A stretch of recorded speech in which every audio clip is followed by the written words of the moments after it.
What's going on, everybody? This is Alexi Smith coming to you with another video, and the title of today's video is Will Coronavirus Cause the End of the World? Right? Or will it cause the world to end? You got to think about these things, right? And the simple answer is no. I don't believe this will be the end of the world, but I do believe this will be the worst financial crisis in history. And as long as we've been recording history, I think this will be the worst financial crisis ever. And we're going to go into a few things as to why I believe this, right? So, number one, I want you guys to think back, right? So, I really want you to think about it. Whether you're 20 years old, 40 years old, 60 years old, I want you to think, when in your life do you remember being quarantined because of a virus?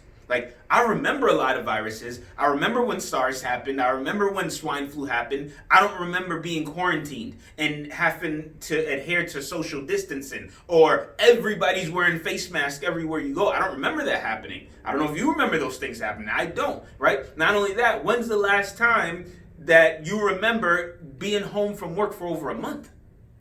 Literally, you can't go to work. You may even have a job, right? And the job said, no, you've been furloughed, right? What? But yes, you have a job and you can't work for over a month, not just a day or two. Or when's the last time you remember businesses everywhere shutting down? The plaza we're in right now, all the businesses are shut down.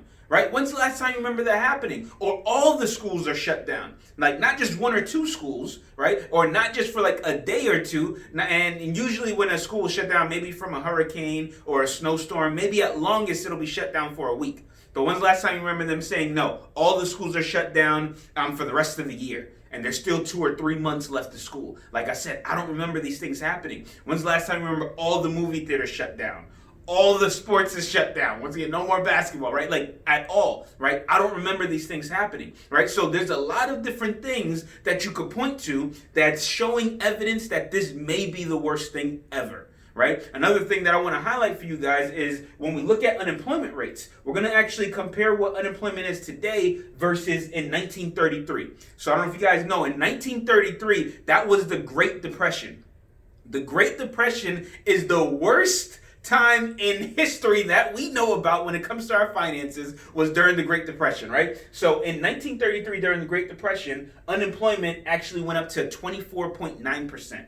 But what is it today? Well, we're not really sure what it is today. Depending on who you ask, you're going to get different answers, right? So according to Forbes, unemployment today is around 4%.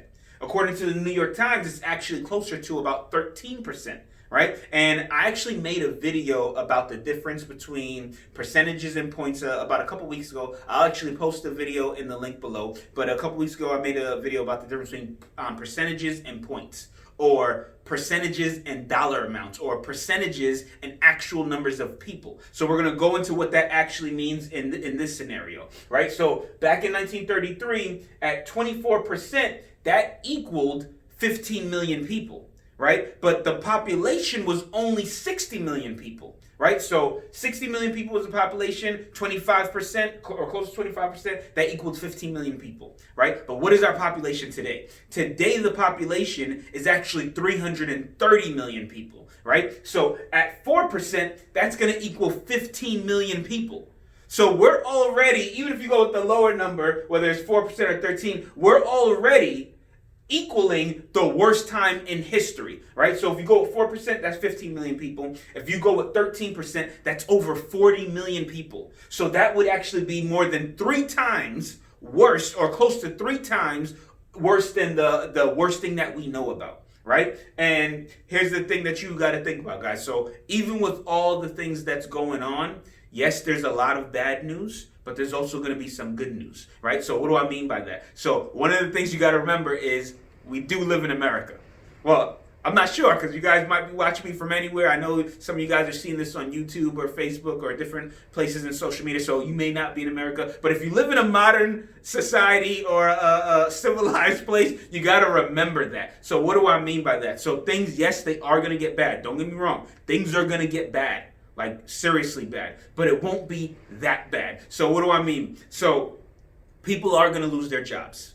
Yes. Some people forever. There's literally going to be certain industries that will never come back from this. There's going to be certain jobs that are going to shut down indefinitely. Like your job is, they're not going to call you back, right? So some people are going to lose their jobs. Some people are going to lose their homes. Yes, that's going to happen. Some people are going to lose their cars. They may get their cars repossessed, right? A lot of people are going to lose a lot of things, right? But it's not going to be like the worst thing ever. And a lot of people are going to have to downsize. They will have to simplify their life. But what won't happen is there won't be riots in the streets. Like, that's not going to happen. There's not going to be zombies. Like, the zombie apocalypse is not happening, right? So that's not going to happen. But that doesn't mean you won't end up in a situation where you may have to move in with your parents, or the parents may have to move in with their kids, or you may have to go from driving your brand new 2020 car to now you're taking public transportation, or you may have to go from, I used to eat out all the time, now I'm eating ramen noodles and tuna fish. Yeah, things like that will happen,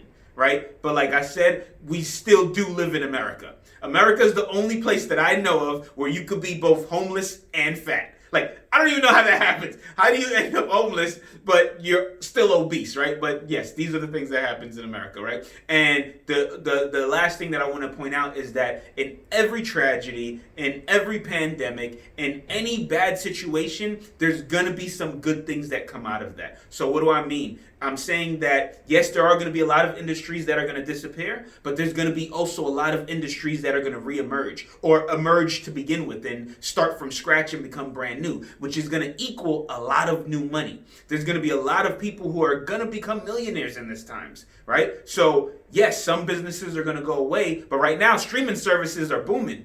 Toilet tissue sales are booming. There's going to be a lot of individuals who's going to come out of this in a better situation, right? So what I want you guys to be thinking about is, wait a minute, how can I put myself in a position to come out in a better position, right? So we're actually going to be having a webinar going on tomorrow. So tomorrow at 7 p.m., we're going to have a webinar. What are the things we're going to go over in the webinar? One, we're going to be going over some statistics. We're going to be going over the things that are happening right now when it comes to the coronavirus. But also we're going to be going over what can you do to put yourself in a better position to where by the end of this, when all this is over, you and your family can actually be in a better position than you would have ever thought possible, right? So I hope to see you guys tomorrow. Whoever sent you this, or we're going to have somewhere where we're going to get access to the link for the webinar for tomorrow. But we hope to see you there, guys.